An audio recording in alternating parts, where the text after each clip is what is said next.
حضرات گرامی، مہاتما گاندھی ہندوستان کی ان عظیم شخصیتوں میں سے ایک ہے جنہوں نے کوئی حد بندی نہیں کی۔ ہندوستان میں اور پوری دنیا میں آپ دیکھیں گے بہت ساری حدود بندیاں، کہیں جغرافیائی حد بندی، لسانی حد بندی، قومی حد بندی، مذہبی حد بندی۔ یہ واحد شخصیت ہے مہاتما گاندھی کی جنہوں نے ان تمام حد بندیوں سے بالا تر ہو کر اپنی زندگی کا آغاز فرمایا اور ان تمام حد بندیوں سے دور ہو کر اپنا ایک نظریہ، ایک مشن قائم فرمایا۔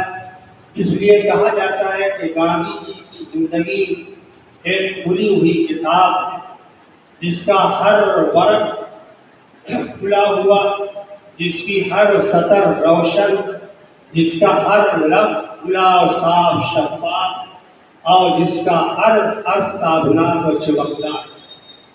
گاندھی جی جو اگر دیکھا جائے تو مدارس و مکاتب کے تعلیم یافتہ بھی تھے۔ میں نے ان کی سوارے میں دیکھا ہے کہ گاندھی جی نے سب سے پہلے اپنی تعلیم کا آغاز ایک مدرسے سے کیا تھا، پھر وہاں سے منتقل ہونے کے بعد جب دوسری جگہ تشریف لے گئے تو آپ نے وہاں بھی مدرسے میں داخلہ لیا۔ اتنی عظیم شخصیت کا تعلق ہندوستان کے مدارس و مکاتب سے رہا ہے اور اللہ نے ان کے اندر جو خوبیاں رکھی تھی، ہو سکتا ہے کہ مدارس کی تعلیم و تربیت سے، مدارس کی تعلیم اور ان کے اساتذہ سے ان کو یہ تربیت بھی ملی ہو، یہ پیغام بھی ملا ہو محبت و عاشقی کا اور محبت و اخوت کا۔ یہ تمام چیزیں مدارس کی مضمون منت رہی ہے۔ مہاتما گاندھی انہیں کہا جانے لگا، یہ مہاتما گاندھی کا خطاب کسی غیر مسلم نے نہیں دیا تھا مگر ہندوستان کے شیخ العلم حضرت مولانا محمود حسن صاحب دیوبندی نور اللہ مرکزہ نے بمبے کے اجلاس میں جو مہاتما گاندھی جی کو مہاتما کا خطاب عنایت فرمایا۔ گویا مسلمانوں کا بھی ان پر اعتماد تھا اور ان پر بھروسہ تھا کہ ایک ایسا قداور لیڈر جس نے واقعتاً اپنی تعلیم سے، اپنے اصول سے اور اپنے پیغام سے، اپنی جو ہے محبت و اخوت سے پورے ہندوستان کو گرویدہ بنا لیا، پورے ہندوستان کو اپنا بنا لیا۔ ہر قوم، ہر مذہب و ملت، ہر وطن کے لوگ گاندھی جی کو اپنانے لگے۔ یہ کیا خوبیاں تھیں؟ تو کچھ خوبیاں انسان کے اندر ایسی ہوتی ہے کہ اگر وہ اس کا استعمال کرے، اس کو بروئے کار لائے تو اللہ تعالیٰ اس کے ذریعے سے اس کی شخصیت کو، اس کے اخلاق کو نکھارتے ہیں اور اس کا اجالا دنیا کے اندر پھیلاتے ہیں۔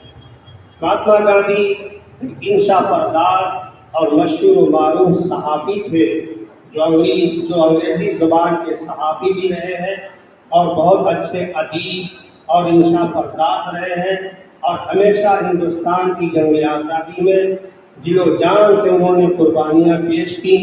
ان کے مشن پر وہ قائم تھے۔ مولانا ابوالکلام آزاد لکھتے ہیں کہ میں کسی بھی شخصیت سے پہلے متاثر نہیں ہوتا اور نہ کسی شخصیت کا میں معتقد ہوتا ہوں جب تک کہ میں اس کے دماغ کا مطالعہ نہیں کرتا اور اس کے دماغ کی الٹی سوئی کا میں مطالعہ نہیں کرتا، تب تک میں کسی بھی شخصیت سے متاثر نہیں ہوتا۔ مہاتما گاندھی کی ملاقات جب ان سے پہلی بار ہوئی تھی تو بہت میں نے نام سنا تھا۔ مہاتما گاندھی نے مولانا آزاد کو بھی خط لکھا تھا، ان سے ملنے کی خواہش ظاہر کی تھی۔ تو مولانا آزاد نے لکھا کہ میں نے ان کے اخلاق و کردار، ان کی تعلیم و تربیت، ان کا مشن اور ان کی تحریکوں سے متاثر ہوا کہ واقعتاً ایسا انسان صدیوں میں پیدا ہوا کرتا ہے اور تقریباً 28 سال میرا تعلق ان سے رہا ہے، جس کا زیادہ میں ان کو قریب سے جانتا ہوں یا پنڈت جواہر لال نہرو جانتے ہیں، دوسرا کوئی نہیں جانتا۔ آپ نے لکھا ہے ہمارے اختلافات بھی ہوتے تھے